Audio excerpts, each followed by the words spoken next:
profiling the 1933 Goudey Babe Ruth number 53. For close to the last 100 years, there have been few names that carry the awe, the mystique, and the fame as Babe Ruth. To many, even to this day, he's considered a legend.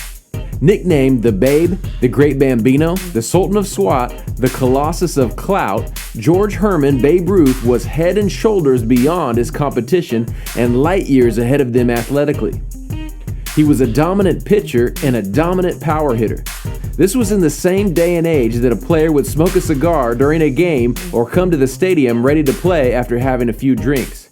Guys didn't spend time in the weight room or using performance-enhancing drugs. They relied solely on their natural ability. In 1933, Goudey Gum released their first ever official baseball card set.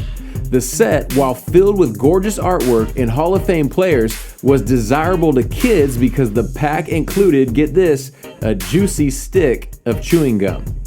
The set included 4 Babe Ruth cards that to this day are all considered his official rookie card, even though Babe had earlier cards. Experts, including Dr. James Beckett, consider these cards similar to the '86 Fleer Jordan to be his official mainstream release, making it his official rookie card. So think about that. Think about the history of it all. A Babe Ruth rookie card. While the set has 4 gorgeous cards that could only be described as fine artwork at its finest, one card has always stood out among the rest. The yellow number 53 has always been the most desirable, most condition sensitive, and most hard to find. The number 144 bat swinging card is the only card in the set to show Babe's entire body. This card was a double print, so there were more of it to go around, but still incredibly rare when you consider the fact that when most collectors get this card, they don't sell. So we don't always understand the difference between low and high pop. When someone's not willing to sell a card, it doesn't matter how high the pop is, that card becomes scarce. The red number 149 is the exact same pose as the yellow number 53, except with a rich red background. Also a very gorgeous card and easily the second favorite of the 4 rookie cards. And lastly, number 181, which has historically been the least popular, shows the Babe leaning on his arm with a light green background. Again, all 4 cards are rookies and all 4 are desirable, but the yellow has always stood out. Babe Ruth played both before and during the Great Depression. Hardworking Americans were struggling to get by, and so watching baseball was their great escape.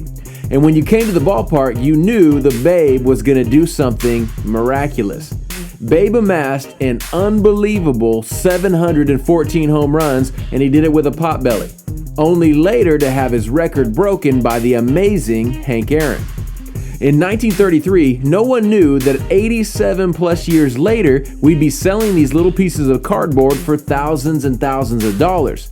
So what did they do? They threw the cards away. They played games with them, they put them in their bike spokes. They didn't really matter to them. For that reason, only 837 of these cards have been graded. And before you think to yourself, my, that's a high pop card, you have to understand how many people live in New York City, let alone in the world. I'll let you Google that. Take a minute, stop this video and Google it. To this day, there are 0 copies of the yellow number 53 in PSA 10. Get it? 0 copies. And only 1 in PSA 9. For vintage cards, we have to change our mindset. We're not looking at ultra-modern cards that have a box breaker who pulled them out with gloves on and sent them directly to PSA. These cards were handled, they were traded, they were lost for years, they were recovered, and then finally sent in to a professional grader. Around 10 years ago, I had a sports card dealer tell me this: you will never lose on a Babe Ruth. And for the last 10 years, his words have always been true. The demand far outweighs the supply with these cards that are almost 90 years old.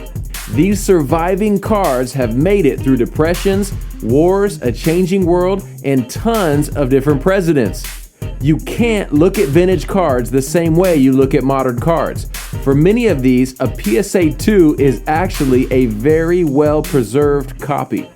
And if you want the best, and the most desirable card of Babe Ruth, the yellow number 53, is the one you want to keep your eyes peeled for. Victory Investments. I got MJ, I got Kobe, I got Bron. Now what you want? I got AI, I got Luka, I got Zion, I ain't done. I got Mickey in my backpack, 52.